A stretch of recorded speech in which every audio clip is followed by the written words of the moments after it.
Oh my God. Excuse me. Buenas tardes. That's how you say good afternoon in Spanish. Well, good. How's it going? Good afternoon, everybody. Welcome back to another episode of It's a Matter of Life or Death. I'm your host, Josue. Let me get my notes up here because I got my YouTube live going on my laptop behind me, and I got my Facebook live going on my phone in front of me. So, as you can see, we're outside today. Let me just make sure that everything's going according to plan here. Can you guys hear me? I see both microphones moving. Good. Anyways, welcome back. We are another episode of It's a Matter of Life or Debt. I am your host, Josue. If you guys aren't familiar with us, I am a financial literacy educator for a non-for-profit called Consumer Credit Counseling Services of Northern Illinois, CCCS for short. Click our socials on both Facebook and YouTube. You'll find our website. You'll find we've been doing this for over 50 years, I believe. I think it's 51 years now. We recently just turned 51. Um, but yeah, welcome in. If you guys aren't familiar with the segment, we do financial literacy education, some low financial tips through Facebook Live and YouTube Live, week in and week out. I started the YouTube Live, or the live. I started it today in Spanish because in Spanish we do it on Thursday. So, if you guys aren't familiar, all of our websites are in our socials. So just click into our socials and you can find our YouTube videos for like previous episodes of Matter of Life or Debts and also any future episodes of Matter of Life or Debts. Okay. I won't take too much of your time today. I'm really gonna kind of like speed run through it, not for anything bad, but I have an outreach event in Schaumburg today. So in actually district of Schaumburg or Schaumburg Public Library. It's in Hoffman States. It's on our Facebook Live or not. It's on our Facebook feed. So if you want to know where that's at, go on our Facebook. I'll be there from 5 to 8. So I have to leave in a little bit. I should probably be going now, but I can't leave you guys without doing the Matter of Life or Death. So without further ado, last week we talked about how this month is financial literacy education. Financial literacy month is National Financial Literacy Month. Literally, it goes all throughout the United States. This month is designed for like people to spread out financial knowledge, financial literacy knowledge, and so that's what we're doing. Last week we talked about starting a budgeting basics, and this week we're gonna talk about credit and credit components. First things first, if you guys aren't familiar, credit, your credit score, is made up of these five components: payment history, amounts owed, length of credit history, credit mix, and new credit. These five components make up your credit score. So whenever you see your credit score being like 600, 700, 800 bucks, not bucks, 600, 700, 800, or even 500, either 500, your credit score, it's all made up of those five components. Now, the weight of each five components. So the payment history carries 35% of your credit score. So again, that's your most important. That's the biggest contributor to your credit score is your payment history. What that means is if you have all of your payments on time, that is benefiting you. That's the important thing. It's just being on time, not being late or not missing any payments. Now, if you want to go above and beyond, you could always pay more. That won't necessarily be reflected in the payment history, but that's what the payment history is. It just shows how good you are at keeping up with your payments. Again, the important part is keeping them up to date, not missing them, and just making them right on time or before the due date. Second component, amounts owed, is 30% of your credit score. Again, I just talked about the payment history, and I said the amount that you pay for it doesn't really report, but it reports here because it reports whenever the amounts owed. So the more you pay on your minimum payments, the more you're taking from the principal, which is less amount owed. Which, if it's less amount owed, then your credit score should go up because you have less on credit, and so you're basically able to borrow more, but you're not choosing to. So that just shows how good you are at handling your credit, which again boosts your score. Length of credit history, that's 15%.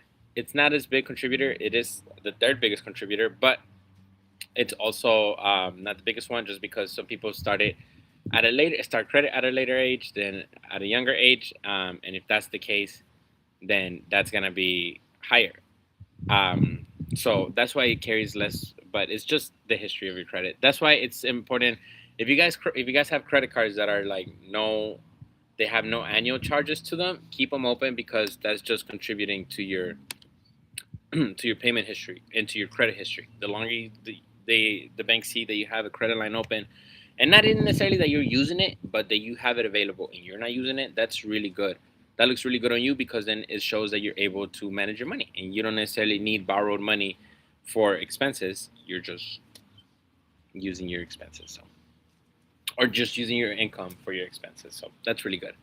I don't know. YouTube can't see it, but my Facebook can see it. The clouds above me. I wonder if I could like focus more on like me instead of the clouds. You guys, the clouds look pretty cool today. Get outside. It's 70 degrees outside, so definitely start enjoying the outdoors better. It's cheaper.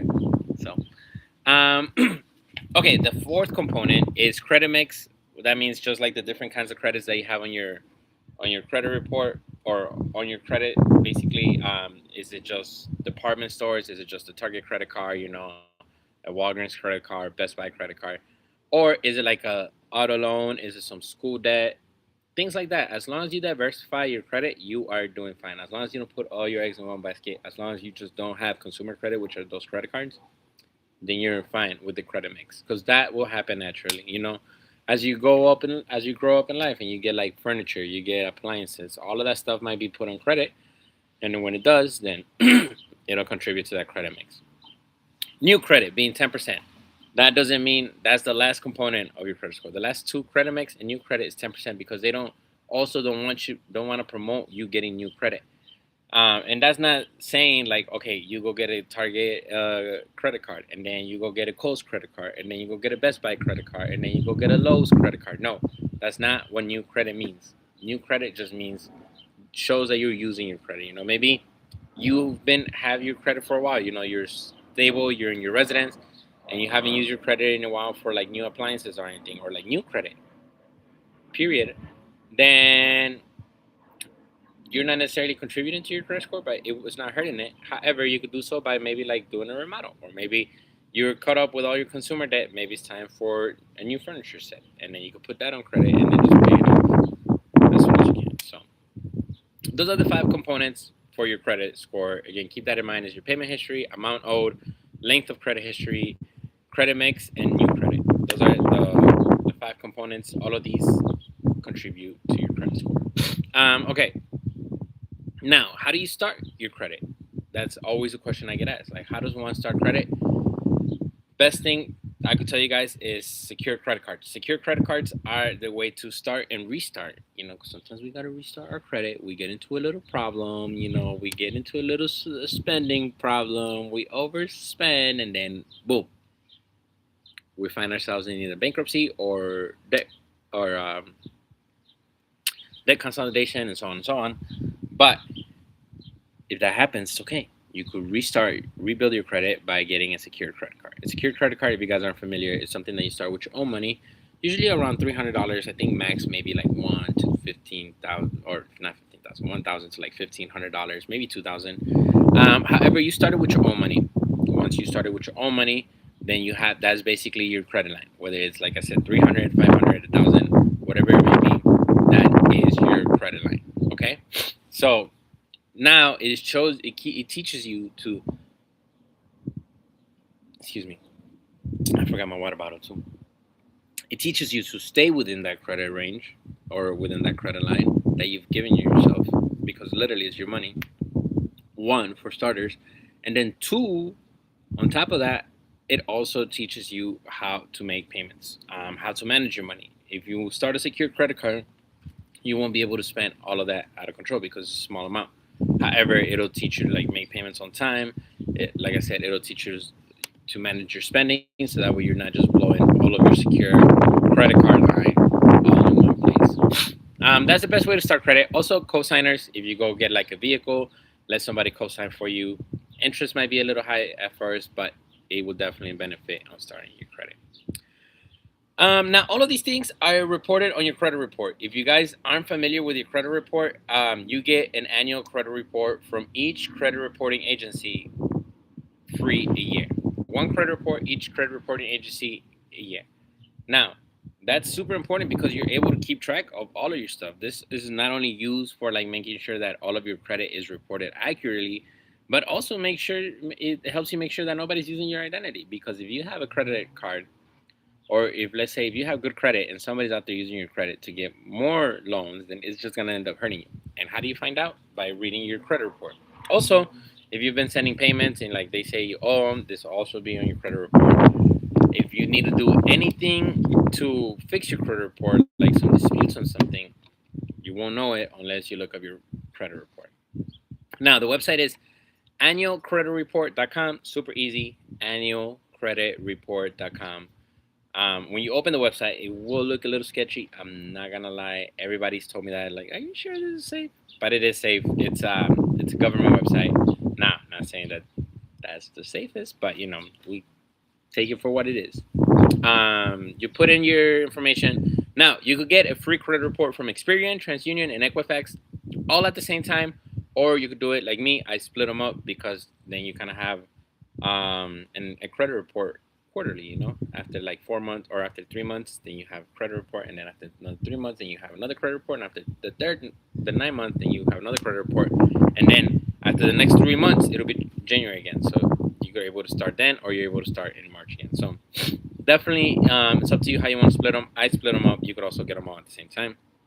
Now, credit card or credit payoff methods. This is super important. I'm gonna spend a little bit of time, not really a little bit of time. I'm almost done here. Um, Really quick, there's two payment methods whenever you're thinking about paying off your debt. However, you cannot embark in either of those payment methods if you do not stop spending. That is the first. That is the first step of payment methods. Is stop spending, because once you stop spending, then you're able to pay. Okay, now that we got that out of the way, now that we got that established that you have to stop spending in order for you to be able to pay, there's two methods to pay off the debts. First one is snowball method. Well, they're both kind of snowball methods, but the first one, called the snowball method, you start with the highest balance card you have or highest balance debt you have, because that one will naturally have the highest minimum payment. Then, of course, you make all the other minimum payments as well. Like, you do not forget about those. You still make the other minimum payments of all the other debts. But if you have any extra disposable income, you throw it towards the one with the biggest minimum payment. Why? So that way you can finish taking care of that balance, finish taking care of like the highest balance as soon as possible. Now, the snowball method is called snowball method because once you finish taking care of that first debt, because you should be finished taking care of it sooner than anticipated, because you're throwing extra money on it. You're throwing a little bit, disposable, not disposable, but like extra income towards that debt. So you're gonna finish paying it off way sooner than they expected you to pay, which will save you some interest and save you some paying time.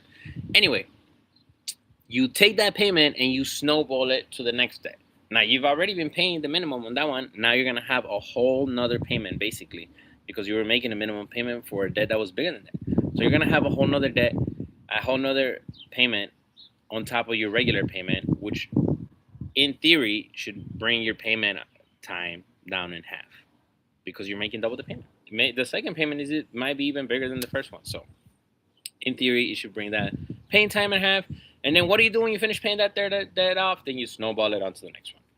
The next payment method is the high rate method, which it's kind of the same thing because you still snowball the payments once you're done paying off each debt. However, you, instead of starting with the debt that has the highest balance, you start with the debt with the highest interest rate. So, for example, if you have three debts and you have a balance of 1,000, 5,000, and 10,000, but you have interest rates of 1, 5, or 1, 5, and 3, then you will start paying off the 5% interest rate first instead of the $10,000 one.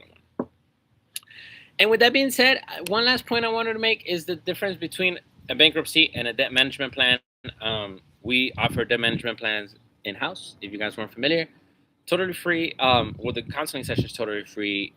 No obligation, no cost to you.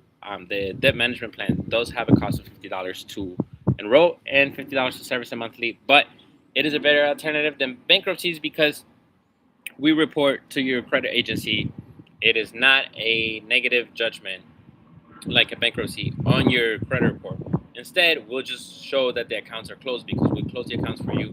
And then since you're still going to be making payments on it, you're still going to pay it off.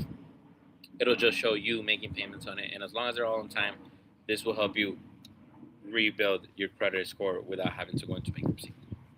Now, I know that was like a little bit of rushed information. That was a lot of information thrown at you. We're definitely going to talk about credit again. We're more than likely gonna make credit a whole month topic, maybe next month, just to spending habits, payoff habits, and then the differences. I know we've talked about credit in the past, but we might do it again. I don't think so because March. Well, I know we talked about debt management plans, but credit should definitely be a month. So don't worry about it. If you guys have any questions, by all means, put them in the comments, and then I'll be here to answer them for you next week at whatever time I do it. Today's busy day. How to do it today? How to do it at 4? Sometimes you'll catch me at nighttime. Sometimes you'll catch me in the daytime. Sometimes you'll catch me in the airport. As long as I'm able to give these tips to you, I'll make sure that you guys stay out of debt. Because at the end of the day, nobody cares more about your money than you do, and we do too. But we care for you. So it's a matter of life or debt. Take care, you guys. I'll see you guys on Thursday en español. Adiós.